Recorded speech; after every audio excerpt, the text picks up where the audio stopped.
Hello, this is Kent Philpott. This is part number 5 on shamanism, the world's largest religion.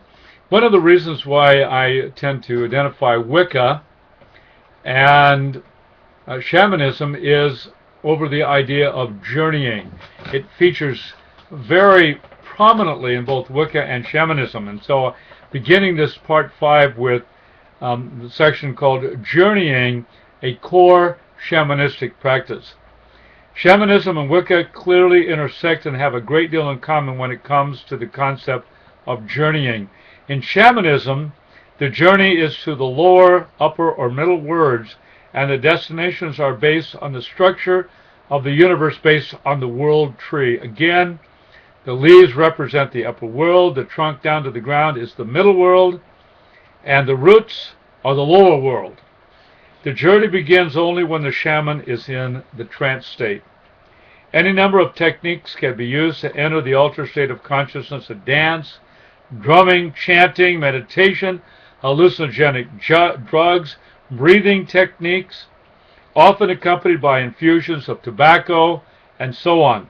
These techniques are meant to trigger a shift to an altered or passive state of mind.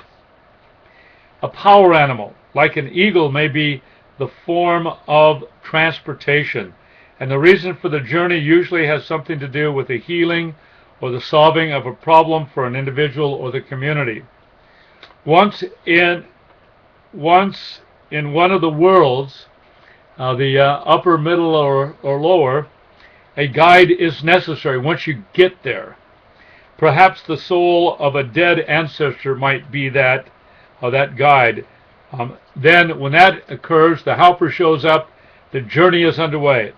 Shamans will see spirits, spiritual energies, and communicate with spiritual beings. Perhaps the shaman is on the hunt for a soul whose absence from the body of a patient has caused an illness. The question always is, what is going on here? Is the shaman really encountering actual spiritual beings and souls of the dead?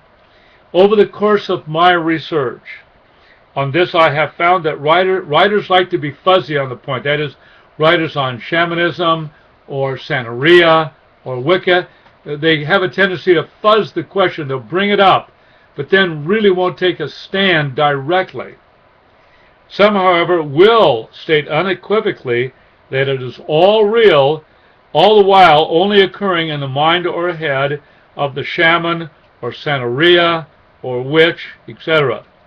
Psychiatry puts a lot of pressure on writers on these topics, and it is generally thought that imagining some of the things that Wiccans and shamans say is encountered in these journeyings, well, there would be some question as to the emotional, psychological makeup of that individual.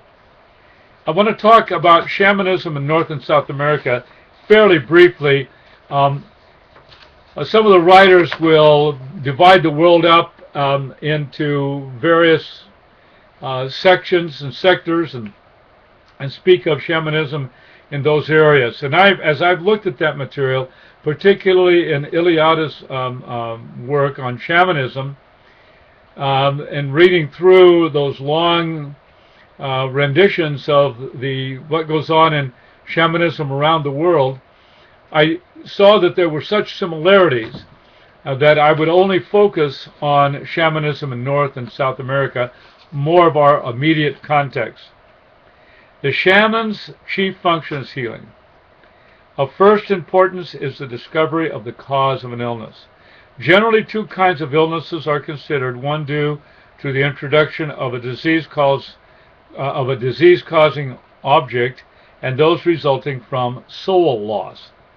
In the first, the treatment is to expel the foreign subject mystically. Some years ago, there was a big surefoot about psychic surgery being performed in the Philippines by medicine or holy men. We remember that, some of us. The second is to find and restore the patient's fugitive soul. In the latter, the shaman is absolutely necessary, for only he can see the soul and capture it. In the first, a seance is conducted whereby helping spirits are summoned who reveal the problem and effect the cure. The shaman, in a trance state, speaking as a medium, describes the activity.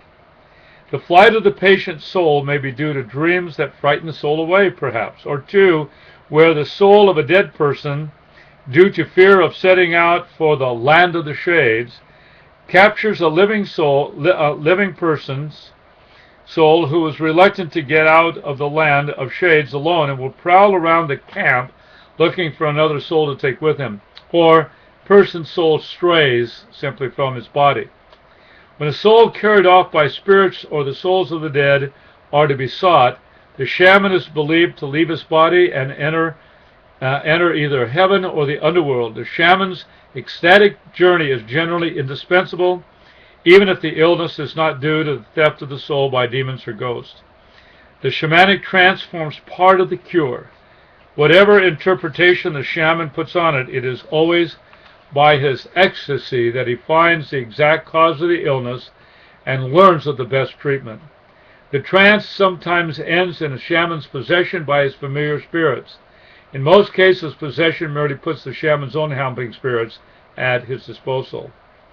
In the thinking of northern and southern Indians, each of them commands a guardian spirit, that is, each member of the tribe, not just the shaman, acquired by the same techniques that the shaman uses to obtain his own spirits. A lot of times this is referred to as the spirit quest. The difference between layman and shaman is quantitative. The shaman demands a greater number of tutelary or guardian spirits and a stronger magical religious power. In this respect, we could almost say that every Indian shamanizes, but he does not consciously wish to become a shaman. Many are familiar with what is called the ghost dance. To prepare for the coming of the savior of the race, there would be 5 or 6 days of continuous dancing. The dancing is intended to put the dancers into a trance during which the dead were seen and conversed with. The dances were ring dances around fires. There was singing, but no drumming. Then there's an interesting question. Is trickery employed by shamans? Shamans can be entertainers, dancers, and singers, putting on the best show in town. They may act out a wide variety of parts and most often cast themselves as the hero of the story. They can at one time be a bird, at another time a wolf. They are narrators of lively battles between the spirits and themselves. They are usually, but not always, the winner. But is it just a melodrama? There are the tricks, but employed, or so it is thought, for the good. The shaman who secretly places a dead and bloodied worm in his mouth, then, after sucking at the point of pain in the body of the patient, and sucking until the object causing the disease seems to be sucked up into the shaman's mouth, who thereupon flashes the dead worm and shouts victory, does this help build the hope and health of the patient? Is that really trickery? Is there not a placebo effect or a release of anxiety that has produced the psychosomatic distress?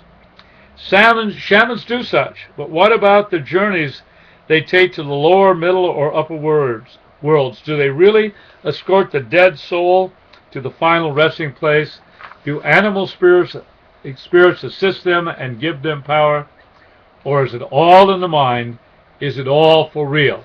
And that's where we start next program.